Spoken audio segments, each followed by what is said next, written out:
Un programmeur et son chef de projet montent dans un train qui traverse les montagnes.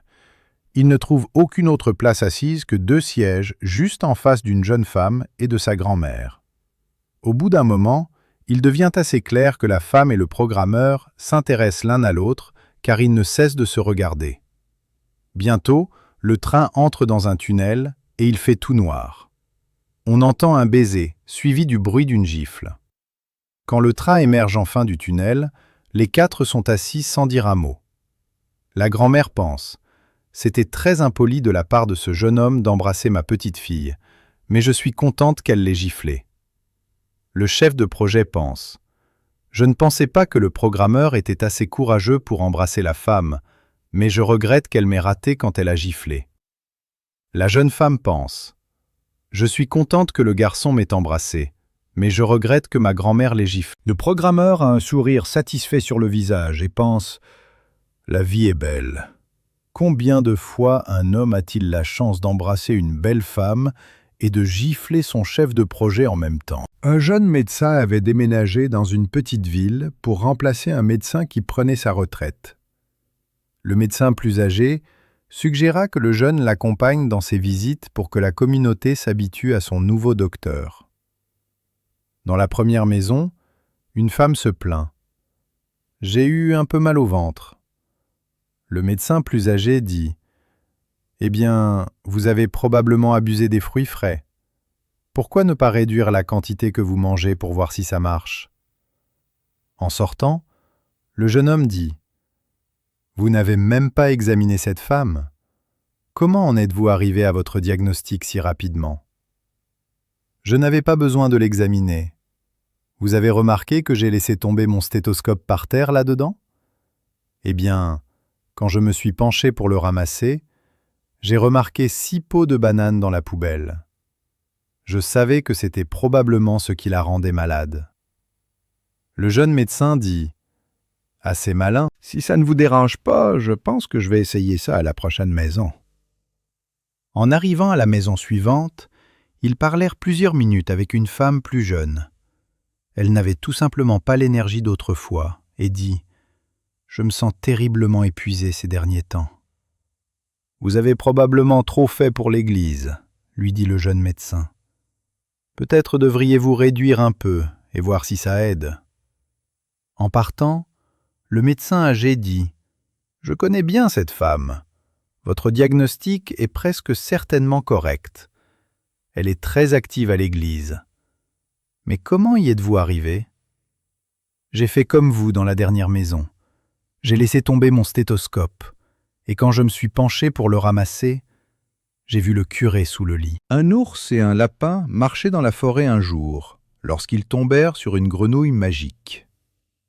La grenouille leur dit qu'ils avaient tous les deux 3 vœux, mais de les utiliser avec sagesse.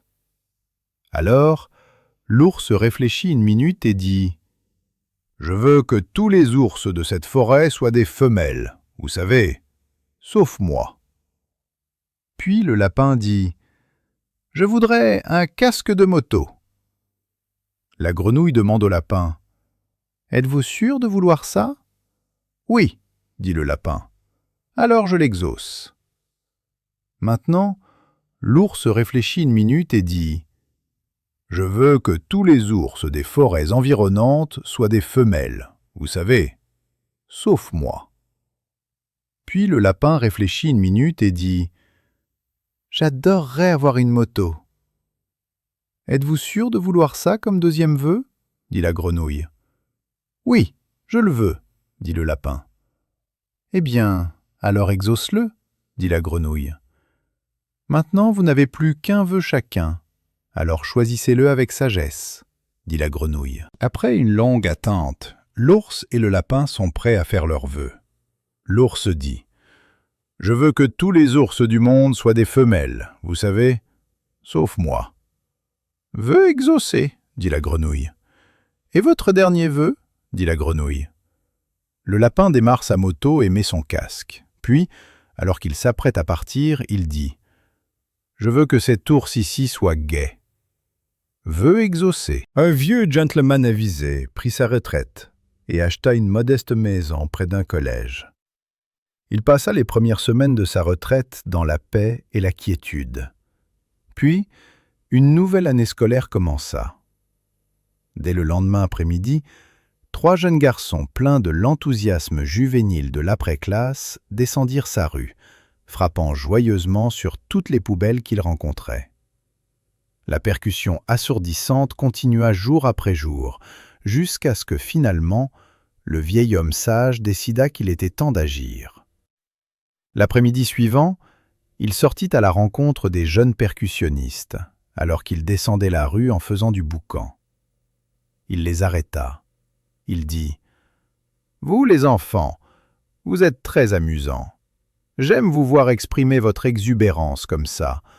En fait, je faisais la même chose quand j'avais votre âge. Voulez-vous me faire une faveur? Je vous donnerai $1 à chacun si vous promettez de passer tous les jours et de faire votre truc. » Les enfants étaient ravis et continuèrent à faire un travail formidable sur les poubelles. Après quelques jours, le vieil homme salua à nouveau les enfants, mais cette fois avec un sourire triste. « Cette récession fait vraiment un gros trou dans mes revenus, » leur dit-il. « À partir de maintenant, je ne pourrai vous payer que 50 centimes pour taper sur les poubelles. » Les faiseurs de bruit étaient visiblement mécontents, mais ils acceptèrent son offre et continuèrent leur tapage de l'après-midi. Quelques jours plus tard, le retraité rusé les aborda à nouveau, alors qu'il descendait la rue en battant la mesure. « Écoutez, dit-il, je n'ai pas encore reçu mon chèque de sécurité sociale, donc je ne pourrai pas vous donner plus de 25 centimes. Ça ira ?»« Un misérable quart ?» s'exclama le meneur des batteurs. « Si vous pensez qu'on va perdre notre temps à taper sur ces poubelles pour 25 centimes, vous êtes fou. »« Pas question, monsieur. On arrête. » Et le vieil homme jouit de la paix.